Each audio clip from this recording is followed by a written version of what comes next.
thread.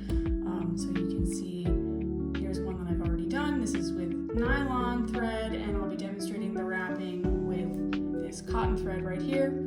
I've got my blanks, and I've also got an X-Acto blade for cutting the thread at the end, and a holding mandrel or forming mandrel would also work just for holding the reed while I'm working on it.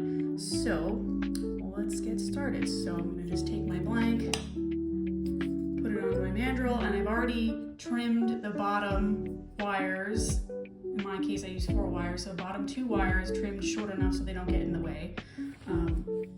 So now I'll just take my thread, and the way I like to start this is just by holding the end of the thread against the bottom wire with my thumb like that, and then just start wrapping around the bottom a few times, enough to tuck the end of the thread underneath itself so it will be held in place as we're wrapping. And we're just going to go around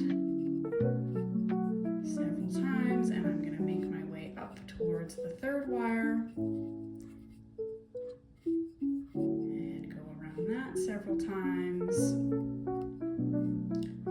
just covering up the wire and the space in between. And if you only use 3 wires instead of 4, you can just go under and over your bottom wire several times. That also works.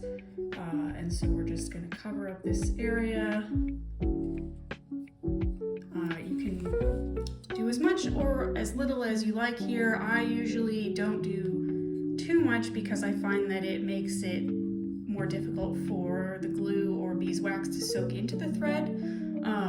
And we also have to do the crisscross wrapping, so that also adds another extra layer. So as you can see, I'm going to just go down towards the bottom and kind of catch the thread against the bottom of the wrapping so far, and then I'm going up kind of on a diagonal.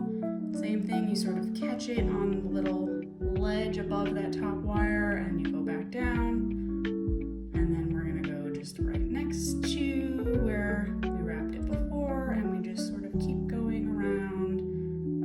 And I like to place each wrap sort of right next to the previous one because it just gives it a neat and tidy kind of look, but you can wrap to your heart's content. Does not have to be exact the way that I'm doing it. Some people just wrap with some thread, don't even bother with the crisscrossing, and put the glue on it, and that works totally fine. It all depends on the way you want it to look. So once I feel like it's sufficiently wrapped, and I just like mine to be kind of symmetrical looking because I like the way that it looks, I'm going to end up towards the top,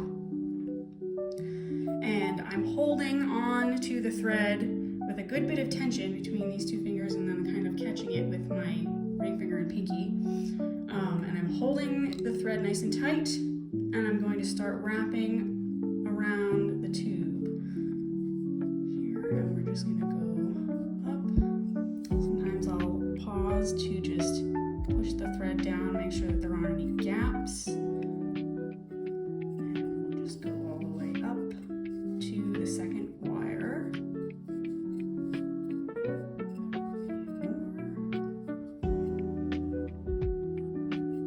All right, and then once you've gotten all the way up to the 2nd wire there, I'm going to just hold on to the thread with my thumb on top of it like that, and then I just pull a little bit out here, and I'm taking my X-Acto blade so I can just cut that off.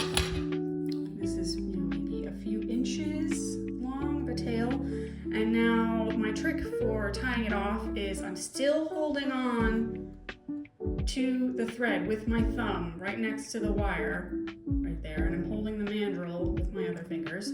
With my index finger, I'm going to catch the thread and wrap it around the back to make a loop like that.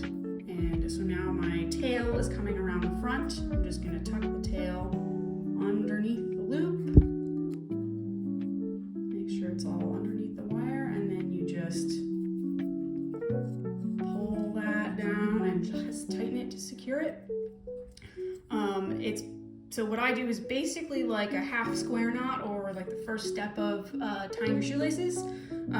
So if it works for you to think of it that way, that's also fine. So now it's secured in place. This is not going to go anywhere. And now the last step is just to trim the extra thread off.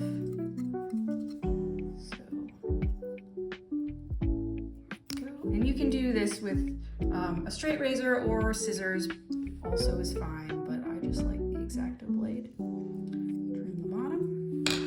And there you have it. A nice, neat and tidy blank that's ready for gluing.